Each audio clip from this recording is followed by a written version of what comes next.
বিদুর কেন মহাভারতের ধর্মজ্ঞানী ও ন্যায়পরায়ণ ব্যক্তি হিসেবে পরিচিত? এর পেছনে রয়েছে এক আশ্চর্য জন্মকাহিনী। শাস্ত্র অনুযায়ী বিদুর কোনো সাধারণ মানুষ ছিলেন না।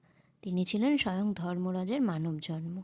আর সেই জন্মের সূত্রপাত হয়েছিল ঋষি মান্ডব্যের এক অভিশাপ থেকে। একদিন কিছু চোর রাজপ্রাসাদ থেকে ধনরত্ন চুরি করে তার আশ্রমে আশ্রয় নেয়। সেই সময় ঋষি মৌনব্রতে নিমগ্ন ছিলেন। সৈন্যরা চোরদের খুঁজতে এসে তাকে প্রশ্ন করলেও তিনি কোনো উত্তর দেননি। ভুলবশত তাকেও চোরদের সঙ্গে আটক করা হয় এবং রাজা তাকে শূলদণ্ডের আদেশ দেন। পরে রাজা নিজের ভয়ঙ্কর ভুল বুঝতে পেরে ক্ষমা প্রার্থনা করেন এবং তাকে মুক্ত করেন।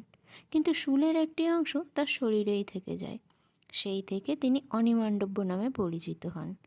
এরপর ঋষি ধর্মরাজকে প্রশ্ন করেন, আমি এমন কি পাপ করেছিলাম যার জন্য এত ভয়ঙ্কর শাস্তি পেলাম? ধর্মরাজ উত্তরে দেন, শৈশবে আপনি খেলার ছলে একটি পতঙ্গকে কুশ দিয়ে বিদ্ধ করেছিলেন, এ তারই কর্মফল। এই উত্তর শুনে ঋষি মান্ডব্য বলেন, 14 বছর বয়সের আগে অজ্ঞানে করা শিশুর কাজের জন্য এত কঠোর শাস্তি কখনো ধর্মসঙ্গত হতে পারে না। তিনি ধর্মরাজকে অভিশাপ দেন, অন্যায় বিচার করার ফলে আপনাকে মর্তে এক দাসীর গর্ভে মানব জন্ম নিতে হবে। ঋষির সেই অভিশাপের ফলে ধর্মরাজ দাসী পরাশ্রমীর গর্ভে বিদুর রূপে জন্মগ্রহণ করেন।